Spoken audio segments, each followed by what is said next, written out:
Welcome to 18th Century Cooking. I'm your host, John Townsend, and today we're going to be doing an 18th century recipe called To Dress Pork Cutlets. Thanks for joining us today as we savor the flavors and the aromas of the 18th century.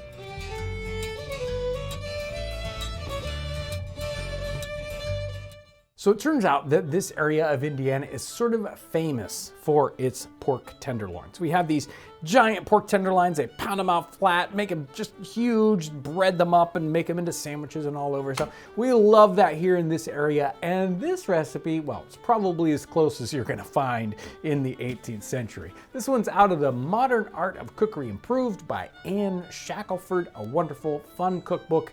And this one's called To Dress Pork Cutlets. Take the skin off of a loin of pork and cut it into cutlets. Season them with sage, parsley, and thyme cut small. You need some pepper and salt and crumbs of bread. Broil them to a fine brown. Take half a pint of good gravy, a spoonful of made mustard, a piece of butter rolled in flour to thicken it. Shred 2 shallots very fine. Put it to your sauce with a little vinegar. Dish up your cutlets, pour the sauce over them, serve them hot to the table. This sounds really good, and it gives us a chance to use a wonderful cullis that Ryan made a couple of episodes ago.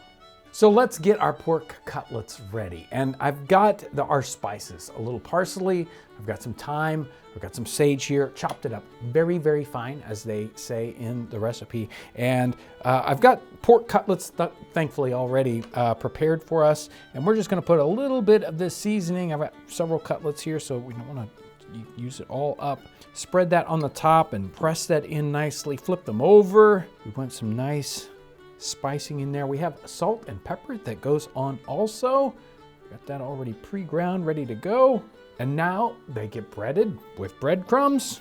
We're using nice fresh herbs here, so we got some wonderful scents right off the bat as we haven't even got them cooking yet, and they're already smelling great.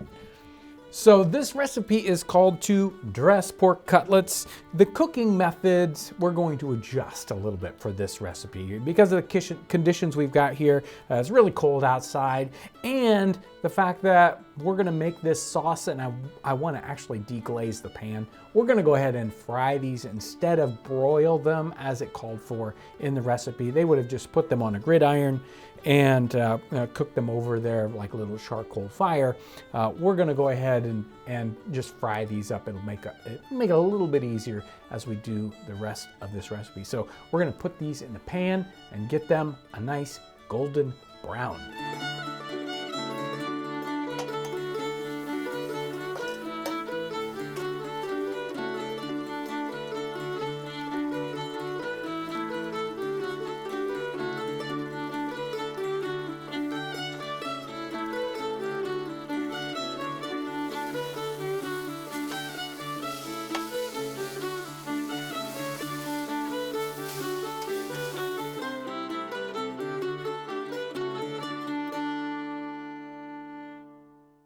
We're gonna let our pork chops rest just a little bit. It isn't gonna take too long to get the sauce going. Now, calls for a good gravy, but what we've got here is the cullis from Ryan's episode a couple of weeks ago, and this cullis is way over the top. It's like a super good gravy, right? It's already got a lot of amazing flavors in it, and make sure to check out that cullis episode, because this is a really, really great recipe, and it gives you something to really jumpstart any recipe and make this wonderful thing. And that's the whole idea about the cullises. They were made to be a wonderful, complex, kind of a heavy sauce, but lots of flavor. And that's what we've got here already. So it's our good gravy. What I wanted to do here is use the pan that we cooked the pork chops in. And that was kind of the secret about why we fried them instead of broiled them as the recipe called for. I wanted some of that pan flavor to go along with this. Now, the recipe called for the shallots cut fine kind of later on. I wanted to not have a lot of that raw oniony kind of flavor, so I tossed those in real quick to our pan right after the cutlets came out and just gave them, you know, a quick cooking to take the raw edge off of that. And we can deglaze the pan now. We're gonna put in our cullis. Let me get this a nice stir. The cullises like to separate, so gotta give them a nice stir. Boy, this is, you can just smell it. It's just slightly warmed up here and it's just really nice. The recipe calls for a half a pint of that good gravy, so we've got that.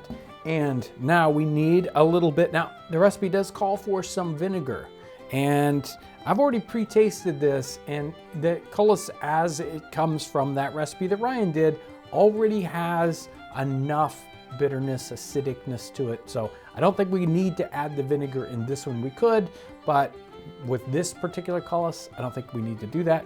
It does call for some mustard. It says made mustard, and it means there, of course, mustard that isn't mustard powder or raw mustard, but mustard that's already mixed into a, you know, table mustard, right? So we're gonna use our little spoonful of mustard that goes in there.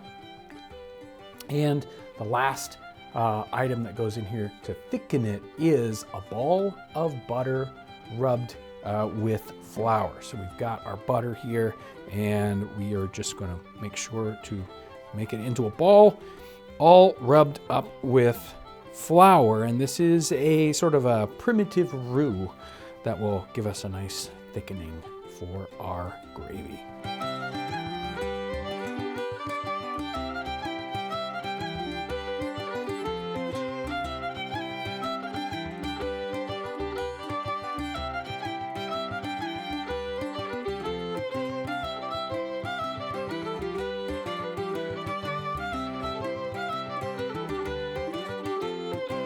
Here it is, our dressed pork cutlets with our wonderful, super duper, not just cullis, but cullis added plus. So we'll see just where this has gotten to.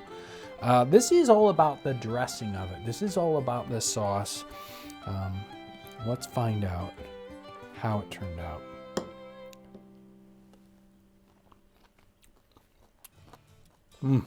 Boy. You know, everybody here, you guys can't see them, but they were like, oh, don't mess this up by pouring a sauce on this. It would be great all by itself. No, you want it with this amazing sauce on top of it. This is really good. It took that cullis, added just a few more flavor notes to it. That mustard is right in there. And those shallots, excellent. This is over the top, really good. I think the blend together on the flavors of the sauce is just right. And with the breading on our pork cutlet, which it called for, gives it just the right little crunch. It gives us this great texture that goes along with the flavor here. It would have been a travesty to have these without this sauce. So this is excellent, very, very good. I recommend this one anytime you need to try it. So the base of this sauce was that incredible cullis. So watch the cullis episode, you will learn a lot. And if you want to bring out amazing flavors from any meat dish, kitchen pepper is where you want to be. So watch kitchen pepper.